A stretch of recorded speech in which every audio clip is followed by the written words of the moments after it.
Je pense que c'est un fait nouveau, donc des zones où se trouve finalement le monde vécu, le monde ressenti, le monde éprouvé, s'articule à ce qu'on éprouve du monde naturel aussi.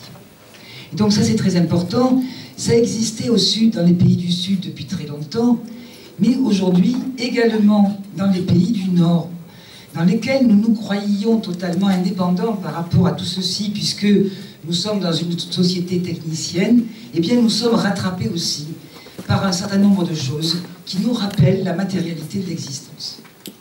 Et ça, c'est un fait politique majeur qui est investi par des mouvements politiques aujourd'hui.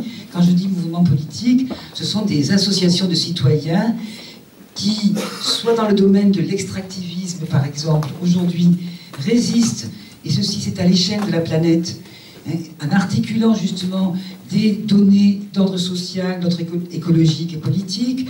Je pense aux grands projets inutiles et imposés.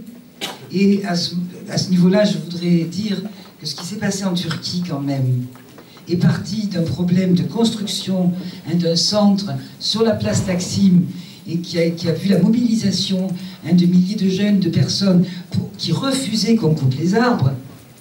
Alors ensuite, évidemment, le mouvement s'est transformé. Donc il existe de nombreuses expériences aujourd'hui. Et ce qu'on peut en retirer, je pense, c'est que l'effondrement écologique, moi je ne parle pas de crise écologique, la crise c'est quelque chose qui est limité dans le temps. La crise c'est quand ça commence à aller mieux. C'est pas quand ça va mal la crise. Une crise qui dure depuis très longtemps, depuis au moins 40 ou 60 ans, c'est plus une crise. C'est un dérèglement, un effondrement, bon bref, perte d'assises, on peut employer plusieurs termes. Mais cet effondrement écologique, aujourd'hui, il est révélateur d'un manque de démocratie. Et partout, on voit émerger, dans les pays du monde, l'exigence de démocratie. De manière confuse, mais il est vraiment le révélateur de l'absence de débat public, de débat politique sur les grands choix. Et donc la question écologique, ce n'est pas la question de la survie, c'est la question plutôt que portent toutes ces personnes qui se soulèvent, c'est la question de la non-vie, de la négation de la vie, et non pas de la survie. C'est la question de comment faire pour vivre ensemble, comment faire pour faire du commun, c'est-à-dire une question politique fondamentale. Donc je crois qu'on doit se réjouir, évidemment, je pense, de cette irruption-là, qui peut nous sembler désordonnée, qui est fractionnée, qui est multiple, ça c'est peut-être sa force d'ailleurs, mais qui pose la question de comment faire monde. Question fondamentale, donc c'est un moment, je pense, qui est subversif.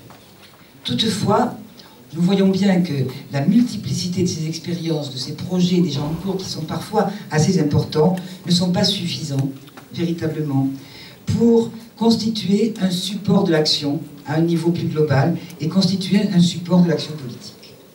Nous voyons bien que ce n'est pas suffisant parce que, évidemment, là je vous le soumets, mais je pense que ce que nous vivons aujourd'hui au niveau de ce qu'on appelle les crises, l'effondrement, bon peu importe, finalement nous est plus donné par l'épuisement de la Terre elle-même, l'épuisement de la nature, qui manifeste cet épuisement, problème des ressources, etc., que de la révolte des humains.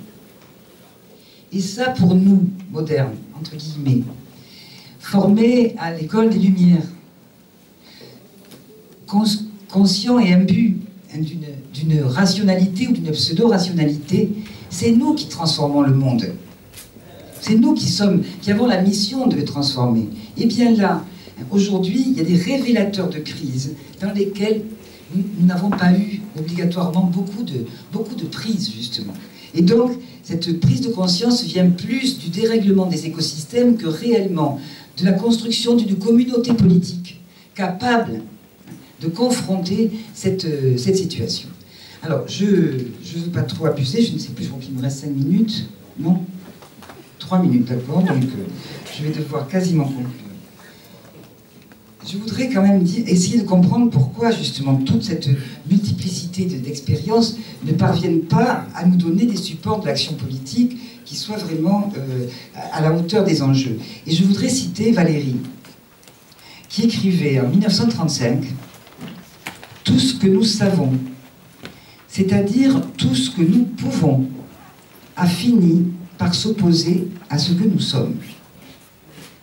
Nous sommes partie prenante de ce modèle, de ces systèmes, et ce qu'il veut dire par là, je crois, il y a deux choses.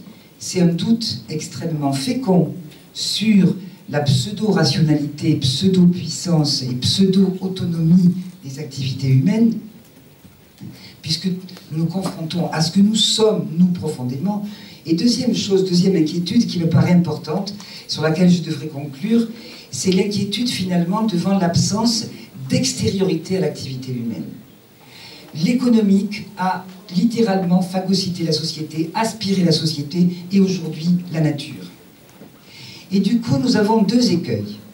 Un, assez facile. Nous devons nous départir de la vision dualiste traditionnelle, de la séparation entre les natures et sociétés, mais ce n'est pas la séparation, c'est l'opposition. Là, je crois qu'il y a beaucoup de critiques qui ont été déjà faites sur cette opposition, la guerre des sociétés contre la nature. Là, je pense que nous sommes relativement armés. En revanche, là où nous sommes peut-être moins armés, et sur lequel nous devons vraiment réfléchir, c'est qu'à ce dualisme-là, aujourd'hui, on oppose finalement ce que j'appellerais une sorte de monisme, c'est-à-dire une fusion, une tentative de fusion de la nature et des sociétés. On n'a plus deux acteurs finalement, mais quelque chose qui se voudrait fusionnel, parce que tout simplement, nous avons aujourd'hui, nous prétendons aujourd'hui recréer des processus naturels. C'est nous qui recréons ces processus naturels. Et donc, non pas une réflexion sur quelle relation nous avons, nous sociétés, nous humains, avec les écosystèmes, mais quelque chose de fusionnel. Ceci, je pense, est profondément contradictoire avec toute possibilité de démocratie. Nous devons reconnaître la nature comme autre. Et je dirais pour ma part, on peut en discuter séparée, non pas l'opposition. Parce qu'on peut très bien avoir des choses séparées sans que le lien se rompe. Et je livre une idée, une hypothèse sur laquelle je travaille un peu, sur laquelle il y a beaucoup de mouvements sociaux aujourd'hui, et pas seulement en Amérique latine, je le dis de manière préventive qu'il avance. Comment faire pour retrouver cette extériorité par rapport aux sociétés humaines? Nous avons besoin d'un point fixe extérieur pour pouvoir justement retrouver le levier pour agir. Voilà pourquoi je pense que nous devrions réfléchir à des droits de la terre, pas des droits à l'environnement, mais de compléter les droits des hommes, des humains, par un droit de la terre qui justement permettrait de retrouver peut-être cette extériorité. Il ne s'agit pas, bien entendu, de rediviniser la nature, il ne s'agit pas de revenir à la nature, mais la considérer comme autre, et donc pouvoir faire avec. Parce que je ne peux faire avec que si c'est autre, si c'est fusionnel, je ne fais pas avec. Merci.